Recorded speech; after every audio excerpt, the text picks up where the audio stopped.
Well, triple integrals behave just like double integrals, as you might expect.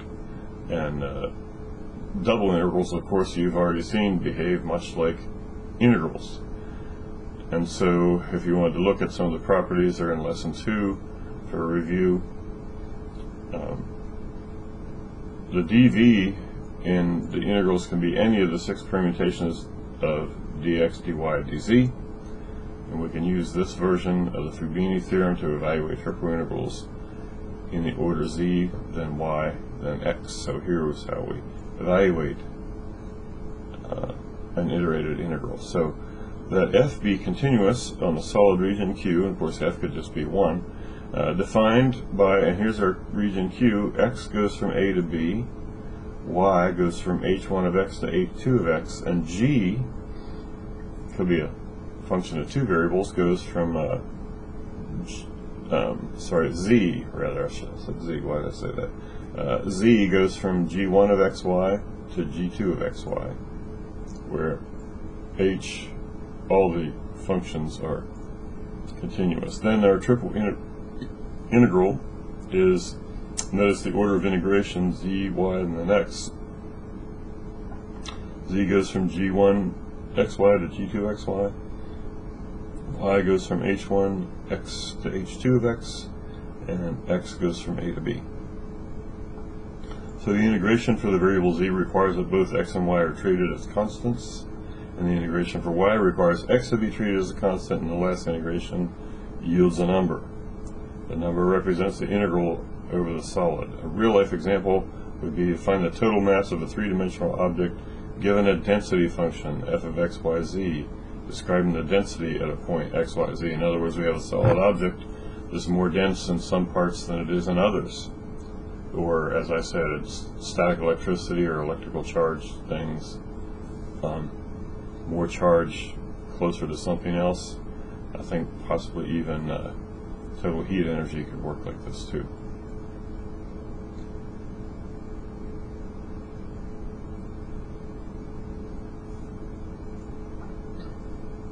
So here is one. Evaluate the triple integral. Z would be going from 0 to 1 minus x, so there's no y in that, but there could be, but there isn't. Y goes from 0 to pi, and x goes from 0 to 4. And we want to evaluate this integral. The integrand is x times the sine of y. Well, first, integrating with respect to z, x times sine of y is a constant, so we get z times x times sine of y, and z would be going from 0 to 1 minus x. Alright, so when you put in 0, we just get 0, so we'll put in 1 minus x for z, and we get 1 minus x times sine of y, and then that's going to be evaluated with respect to y, so the 1 minus x times x is a constant, and y goes from 0 to pi. And so we integrate sine, and we get negative cosine. Negative is going to switch the SIGNs, sine, signs if you want, of 1 minus x, and make it x minus 1. So here it is, x minus 1 times x times cosine of y. That's to be evaluated between 0 and pi. Well, of course, if you evaluate it at pi, cosine of y is negative 1, minus, evaluated at 0, is positive 1, so we get actually from that part negative 2.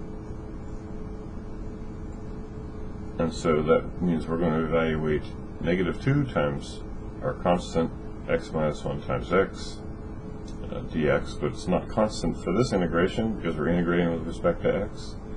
So maybe it'd be nice to multiply this all out. We've got negative 2x squared plus 2x dx, so evaluating this, we get negative 2x cubed over 3 plus x squared, x going from 0 to 4. And if you put in 0, all that 0, so 4 cubed happens to be 64, and then multiplying that by negative 2, we get negative 128 thirds, plus x squared, which would be 16, so 16 minus 128 thirds.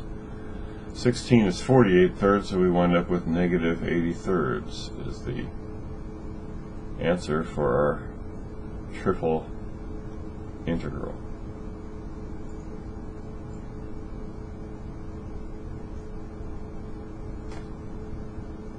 So, okay, just so you know, can we describe the region Q in this example? And I hope I have it done with this picture. Here's what I'm going from.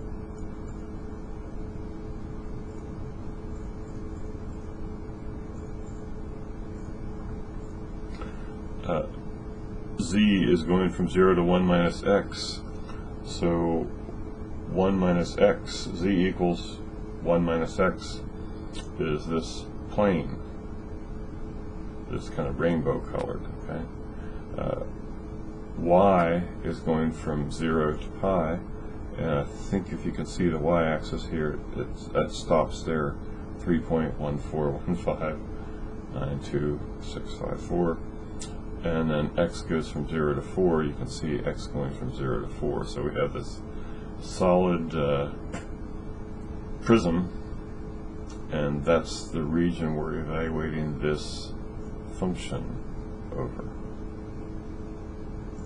So I think that's pretty well described. What do you think? I think it's pretty well described.